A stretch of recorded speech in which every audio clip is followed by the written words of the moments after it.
Secretariat മാർച്ചിൽ blade കൊണ്ടുവന്നത് എസ്എഫ്ഐക്കാർ തന്നെയെന്ന് പോലീസ്. തെളിവായി ദൃശ്യങ്ങൾ പോലീസിന് ലഭിച്ചു.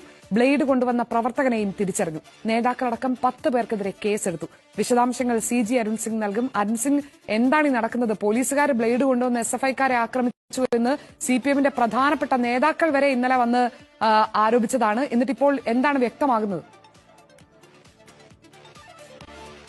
ഷാനി, ബ്ലേഡ് കൊണ്ടുവന്നത് SFI ആണ് എന്ന് പോലീസ് ഉറപ്പിച്ചു പറയുന്നു. അവര് ഇന്ന് തന്നെ ആ കൊണ്ടുവന്നയാളെ അറസ്റ്റ് ചെയ്യും എന്നാണ് പറയുന്നത്. ഇപ്പോൾ ഈ ദൃശ്യങ്ങളിൽ കാണുന്ന പോലെ ഇന്നലെ ആ സെക്രട്ടേറിയറ്റ് മാർച്ച് നടന്ന സമയത്താണ് ഈ അടിപിടി അല്ലെങ്കിൽ ലാത്തിച്ചാർജ് ഒക്കെ നടക്കുന്നതിനിടയിലാണ് ഈ ബ്ലേഡ് കൂട്ടത്തോടെ നിലത്ത് കിടക്കുന്നത് കണ്ടത്. അതായത് 6-7 ബ്ലേഡുകളുണ്ട്. പൂർണ്ണ അതുപോലുള്ള കവറിൽ നിന്നല്ല, അല്ലാതെ തന്നെ കിടക്കുന്നതാണ്. അതാണ് ശ്രദ്ധയിൽപ്പെട്ടത്. ആ സമയത്താണ് പെട്ടെന്ന് SFI അവിടെ മുഹമ്മദ് റിയാസ് അടക്കമുള്ള MLA-മാരടക്കം എത്തിയത്. അവർ മാറ്റിയത്. ഞങ്ങളല്ല കൊണ്ടുവന്നത്, പോലീസാണ് കൊണ്ടുവന്നത്. പോലീസ് SFI-ക്കാരെ ബ്ലേഡ് കൊണ്ട് ആക്രമിക്കാൻ വേണ്ടി വന്നതാണെന്നൊക്കെ പറഞ്ഞു. സ്വാഭാവികമായിട്ടും അതിനകത്ത് പൊരുത്തക്കേടുകൾ ഉണ്ടായിരുന്നു.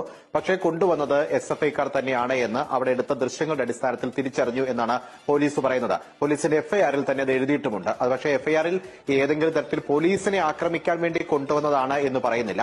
പകരം ഈ ബാരിക്കേഡ് കെട്ടാൻ ഉപയോഗിച്ചിരിക്കുന്ന വടമുണ്ട്. ആ വടം ഇങ്ങനെ ബ്ലേഡ് കൊണ്ട് അറുത്ത് മുറിച്ച് സെക്രട്ടേറിയറ്റിനുള്ളിലേക്ക് കടന്ന്, അല്ലെങ്കിൽ പോലീസിന്റെ വലയം ഭേദിച്ച് സെക്രട്ടേറിയറ്റിലേക്ക് കടക്കുക എന്നുള്ളതാണ് ഈ ബ്ലേഡ് കൊണ്ടുവന്നതിന്റെ ലക്ഷ്യം എന്നുള്ളതാണ് പോലീസിന്റെ FIR-ൽ നിന്ന് മനസ്സിലാക്കുന്നത്. എന്തായാലും SFI-ക്കാരെ പ്രതി ചേർത്തുകൊണ്ട് കേസെടുത്തിട്ടുണ്ട്. വെറും SFI-ക്കാരല്ല, സംസ്ഥാന പ്രസിഡന്റും സെക്രട്ടറിയുമായിട്ടുള്ള ശിവപ്രസാദും സഞ്ജീവും അടക്കം ആയിട്ടുള്ള ആൾക്കാരെയാണ് പ്രതി ചേർത്തിരിക്കുന്നത്.